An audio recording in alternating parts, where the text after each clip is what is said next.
everyone, my name is Anita Okanivijan and I stand against child sexual abuse.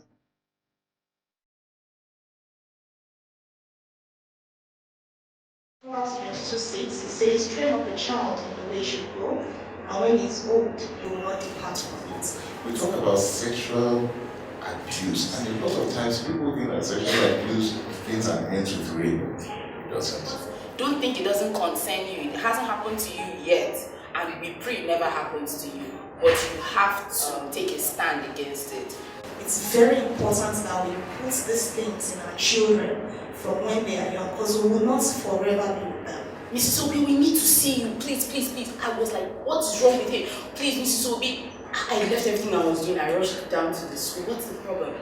They said my son has just been talking about pennies since morning. No matter how young a child is, there's a way you can pass it across to them such that they are able to understand.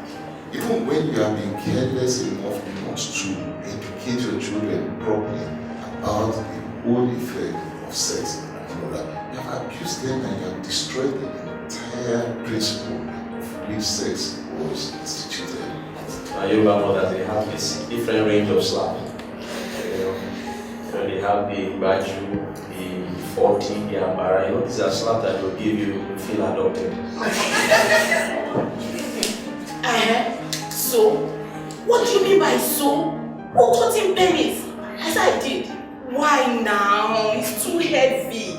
When we discuss sex education with our children, we are letting them understand their body and to feel comfortable with their body, to see themselves positively. That's the mistake we all make. You think it's heavy, and then when he's touched somewhere, he comes to you and says, "Mommy, somebody touched my baby." So now you're all confused. You don't know if it's the hip or the back or the, You need to teach them the exact names of these things. Why should we be scared of saying your penis? Even though I know it sounds weird. Statistically, 1 in every 4 girls experience some form of sexual abuse, and that's UNICEF last year, 2015.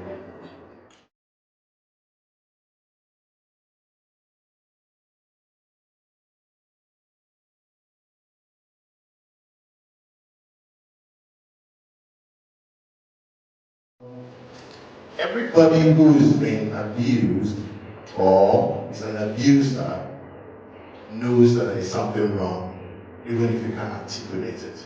Probably this man just told me, said, MC, you will walk. Ladies and gentlemen, I don't understand, was that a prayer or something? He said, MC, you will walk. I didn't understand what this guy meant. So he said, look, if I were you, I would say amen. I just said, so that the guy can just leave. I shouted a big amen. This guy walked up to me and gave me a warm hug. He hugged me for like 5 minutes. After this guy left, at the end of the event, I couldn't find my wallet. So I had to walk home. Just like this.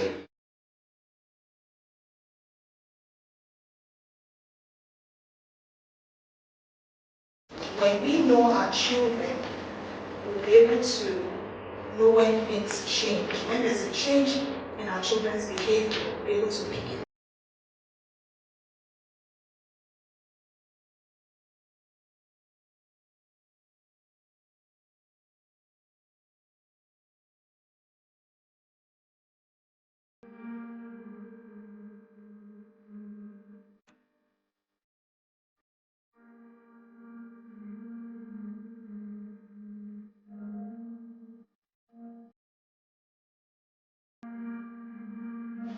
Say thank you so much for being here. It is not easy, especially the time 8:30, but you took out this time out of your busy schedule to be here, and I'm really very grateful. Thank you so much. Sexual abuse is something that we don't talk about in Nigeria because of the culture. But guess what? A lot of people are dying in silence. And that is why I'm here campaigning against this, child sexual abuse in Nigeria and asking that you should join me. You might not be a victim, but what about your child? What about your neighbor? What about your colleague at work? You don't know what's happening right under your very nose.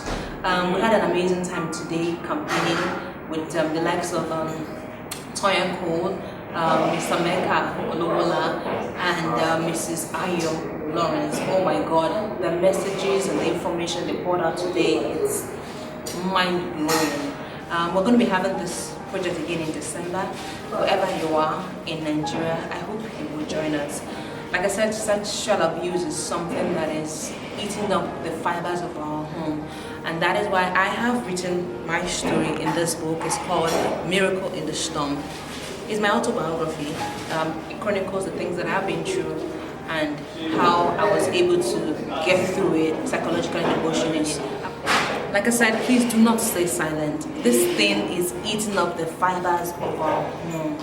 Please talk about it. Share, if you're a victim, share your story.